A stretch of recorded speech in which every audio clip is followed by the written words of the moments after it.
What's going on, everyone? Welcome back. Today, we're going to be talking our Week 4 fantasy football running back starts and sits for every single matchup, so make sure to tune in. If you enjoy, hit that like button, subscribe, give us a follow on Twitter at AllDayPigskin to continue interacting with us there. Let us hear in the comment section, do you agree, disagree, along with any other questions you guys might have. We'll do our best to answer them all. But with that being said, let's get right into it. Before getting into our breakdown, I want to highlight the sponsor of today's video, OddsJam. OddsJam continues to be the place that I use for all of my sports betting research, from the NFL, NBA, MLB, to daily fantasy and everything in between. But don't just take my word for it. Let me show you firsthand all the amazing tools OddsJam has to offer. Starting with their positive EV tool, which identifies situations where a single sportsbook has mispriced their line compared to the rest of the market. They're basically willing to pay a lot more so that you bet with them compared to the other sportsbook. At the end of the day, you're getting the best odds, essentially a mathematical edge and guaranteed money in the long run. But also available is OddsJam's arbitrage tool, which shows situations where the market is so mispriced that you can bet on both sides and guarantee a risk-free return. OddsJam's calculators show you exactly how much you have to bet on the over and under and what the respective guaranteed risk-free return would be. There's also OddsJam's Sportsbook tool, which consolidates all available market info, over 200 sportsbooks, and provides updates in real time and allows you to see line movement. But my personal favorite is their Fantasy Optimizer tool, which is great for those using PrizePicks, Underdogs, or other daily fantasy sites, as you get to see discrepancies between all of these sportsbooks. Imagine, PrizePicks has a Patrick Mahomes line at 200.5 passing yards, and all other books like FanDuel and Underdog have this line at 230 passing yards. Well, getting the over 200.5 on PrizePicks would be an absolute steal. Guess what? OddsJam does that for you. And the good news is, if you sign up today and use our code PIGSKIN, check the link and promo code in the description of this video, you will get 25% off your first month. OddsJam also has a 7-day free trial, so you get to try before you buy. So don't waste any more time and sign up for OddsJam using our code PIGSKIN today. And we kick off Week 4 on Thursday with the Lions at the Packers. Divisional clash here. So let's begin with the guy that I feel most confident starting here. That is Jahmyr Gibbs. He doesn't carry an injury designation, doesn't have to worry about David Montgomery, at least in the short term. His most immediate guy for competition is Craig Reynolds, who I have listed as a sit. Didn't really do anything last week. Some people were worried about that. You don't have to fret about that. With Gibbs, he got the work in terms of high volume that we were hoping he would without Montgomery, so that was nice. Now, yes, could it have been better? Could it have resulted in more high upside opportunities? Sure, but, with the volume, the results will come, and I feel confident starting him here. Now, with the Packers, it's a different situation. Aaron Jones, he was kind of on the fence whether he would play last week or not. He's been out since week 1 with a hamstring. It's a short turnaround, but what I'm leaning towards here is the Packers probably wanted to hold him out this last week in week 3, though, so that he's available for this Thursday clash divisional game. And if I had to bet, would say he probably plays, and if he does, I would fire him up here. I think that similar to a Jahmyr Gibbs, he's got some decent PPR upside. To me, both these guys are mid to high-end running back 2s, and I would be sitting both the backups. If Aaron Jones doesn't play, it's been tough with A.J. Dillon. It really has, and I think this could be a game where it's more so dictated through the air, and that's just not the specialty of A.J. Dillon. I could see the Packers abandoning the run. At least with Aaron Jones, he's got the pass-catching upside. So even if Jones doesn't play, I would be sitting Dillon here. Then Falcons at the Jaguars. Not a bad game in terms of running backs. For the Falcons, you've got Bijan Robinson. Now, sure, he came back down to earth a little bit last week, but I anticipate that he will get right here in week 4. We're going to start him. I think he's a low-end running back 1 at worst. For the Jaguars, Travis Etienne, I will start him as well. I think he's in a similar type of category. Yes, the Jaguars have struggled a little bit these last 2 weeks, but the good thing is Etienne has still controlled this backfield. He's been getting pass-catching opportunities, and he's been one of the bright spots for them. So I feel confident continuing to start him. And then I'm sitting the backups, Tyler Algier and Tank Bigsby. With Bigsby, don't go chasing the touchdowns with Algier.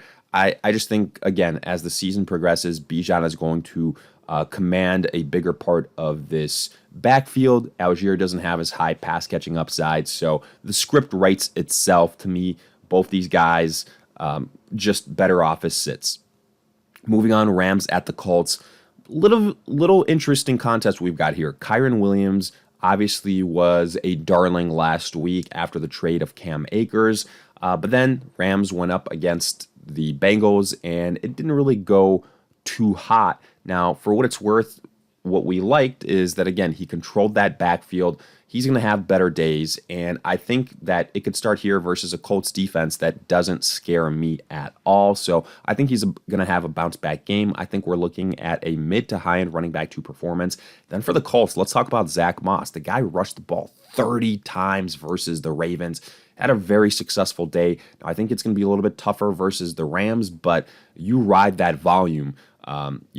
Until Jonathan Taylor comes back, Zach Moss is looking like a high-end running back too. So similar to Kyren Williams, even though they're backups, even though they're not household names, you start both these guys in this game in particular. Then Ravens at the Browns. Not a game that I love all that much. Let's start with the start, and that is Jerome Ford, only one name on the list. And I'm not going to lie to you guys. Yes, he had a successful outing this last week, but he did have 2 touchdowns, and he didn't separate himself all that much from guys like Kareem Hunt and Pierre Strong. So, yes, you spent all that fab on him, that waiver wire priority. Might not be a bad idea to explore some possible trades with him, especially if Kareem Hunt continues to get more and more involved. Now, right now, he's the main guy, and I have Kareem Hunt and Pierre Strong as sits. But I wouldn't be shocked if, this thing starts as Ford being the top guy, but then kind of transitions to a running back by committee. Basically, none of these guys are Nick Chubb, unfortunately. And for that reason, it's not going to be as clear cut as if Chubb was still available. Now, for the Ravens, you can see this, all Baltimore running backs I'm currently sitting. Yes, that goes from Gus Edwards, who's dealing with a potential concussion, to Justice Hill, who wasn't available this last week, to Melvin Gordon, to Kenyon Drake. There's way too many just average guys in this backfield that none of them really offer anything all that special. And then when you factor in Lamar Jackson, who's the top rusher of this offense, it's tough to get excited about anyone. I've been saying this as soon as J.K. Dobbins got hurt. So you sit all Baltimore running backs. Afterwards, Vikings at the Panthers. I will start Alexander Mattison here. I think that Mattison, especially as the game goes on here, look for it in the third quarter and the fourth quarter for him to have kind of that breakout situation, similar to what happened versus Seattle, versus the Saints, versus the Falcons. It happened in all those games. Initially it starts slow, but then guys like Bijan, guys like Kenneth Gainwell, all had pretty successful finishes to those games. I think Alexander Mattison can as well. He is a high-end running back too for me. And then Cam Akers, he's a sit. I think he's going to be the backup here. I don't think he's going to necessarily threaten Mattison too much. In fact, if anything, if this game is a blowout, I think that Akers can potentially have some success if he plays, but we'll see. The guy that I obviously mainly trust is Mattison. For the Panthers, Miles Sanders, I have him as a start, but I mainly have him as a start if Andy Dalton plays. I just think this offense is better with Andy Dalton under center. If it's Bryce Young, I think the Panthers are going to fall back and, just have to abandon the run a little bit because this offense isn't as high octane with Bryce Young under center right now. So for me, if Young plays, I would sit Sanders. If Andy Dalton plays, I would go ahead and take a chance on him. I think he's a low to mid-level running back too. That's going to be touchdown dependent, however. Afterwards, Bengals at the Titans. This is a really, really interesting game as far as running backs are concerned. The reason I say that is because these guys are household names, but this is an inflection point for both of them. Now, who do I feel more confident starting? It's Joe Mixon, actually. Now, yes, it's a tough matchup versus the Titans defense, but I've liked a lot more what I've seen from Mixon and this struggling Bengals offense than what I have from the Titans. So I'd much rather take a chance on Mixon. However, I want to say this right now. I think both these guys, even though they're big names, are boom or bust running back twos for the week. So if you're looking for huge performances, I'd probably look elsewhere. I think what you're looking for here, between 10 and 15 points, honestly. I think that's the realistic expectation. And then Derrick Henry. I was really close to putting Derrick Henry as a sit. I have hated what I've seen from the Titans here offensively to start off the season. And this is the reason why I was saying I don't believe in this offense. I'm not excited about DeAndre Hopkins. I'm not excited about Ryan Tannehill. And I wouldn't be shocked if Derrick Henry had a falling off season. I said that to kick off the year. Prior to that, I said he was one of the biggest boom or bust guys. And it's seeming like it could be in that bust category. We'll see. I'll still give him a chance, but after this week, if he struggles yet again, he's probably going to be finding his way in that sit column. Then Bucs at the Saints. I really don't like this game as far as the rushers are concerned, and let me explain this. We saw it last week. The Bucs finally faced a good defensive opponent in the Eagles. Rachaad White didn't do anything. I told you guys, sit him. I'm going to give you the same advice here versus the Saints. I think that they've got a sturdy defense. This game is in New Orleans. I don't think Rachaad White is going to do anything special. Then for the Saints, you might be saying, Alvin Kamara is finally back. How are you going to have him as a sit? Look, the Buccaneers, they've got a decent defense. And Derek Carr is going to at least for sure miss this game. So you're going to have Jameis Winston under center. That hurts this offense, especially in my opinion, mainly at the running back spot. We've seen what this offense is with Winston under center before, and Kamara gets hurt because of that. Also, you've got Kendre Miller, Tony Jones. In this first game, I know it's going to be very tempting to start Alvin Kamara, but I think you can find better options, and I think the matchup is going to be better down the road for Kamara, and then he's going to benefit a lot when Derek Carr returns as well. I just don't think you want to force it here. Might seem crazy, but I think you're better off sitting Kamara and all these other guys at this point in time.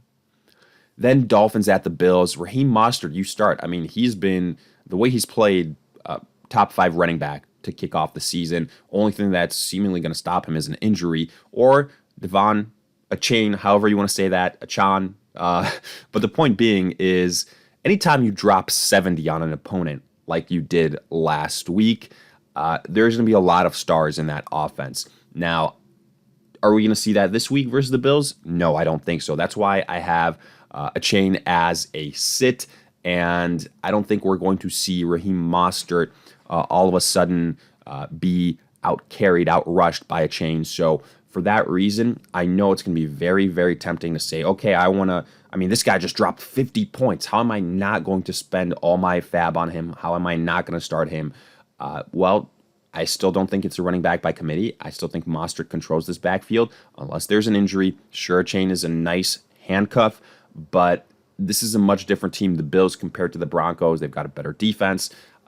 They're not going to have 70 points dropped on them. So buyer beware here with a chain. And then from the other side, James Cook. I will start James Cook.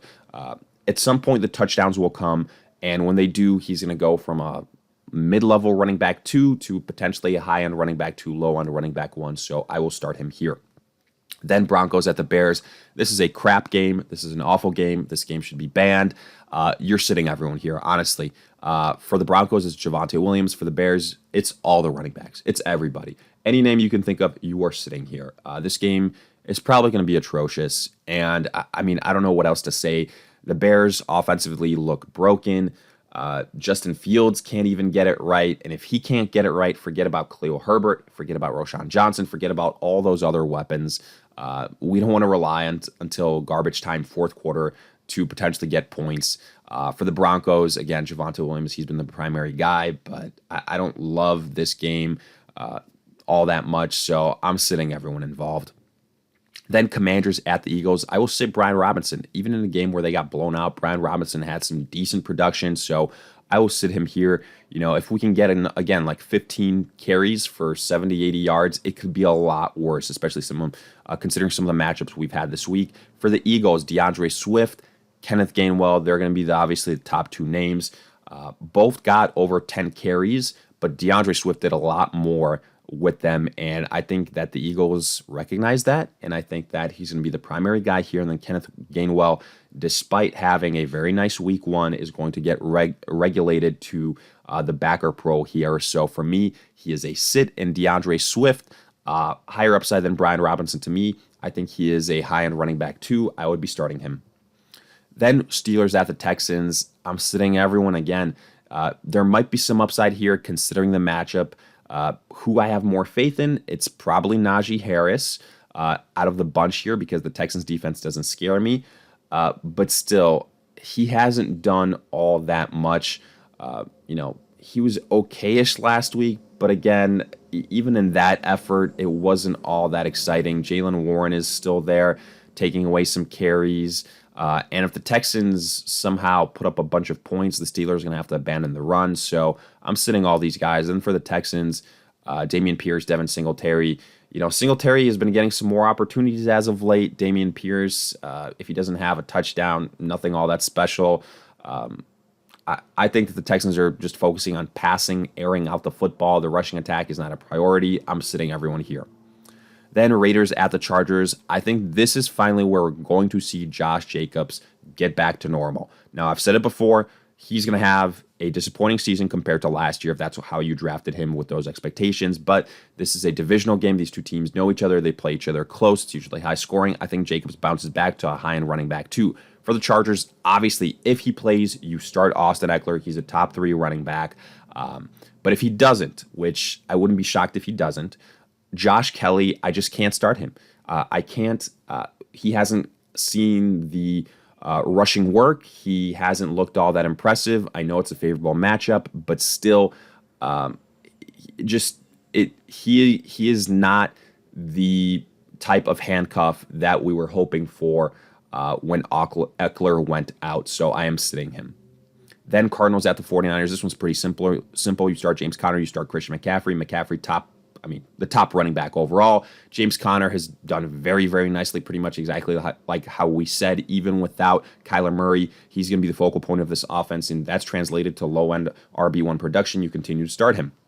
Then Patriots at the Cowboys. I'm only starting Tony Pollard here. He's the only one I feel confident in, that I know what we're going to get from him.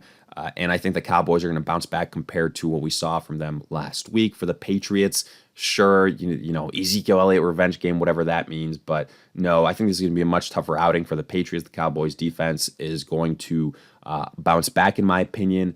And the Patriots are going to have to abandon their run. Ramondre Stevenson, I'm sorry, but when he's not getting the pass catching work, and when you have Ezekiel Elliott also getting double-digit carries, I'm sitting both of these guys.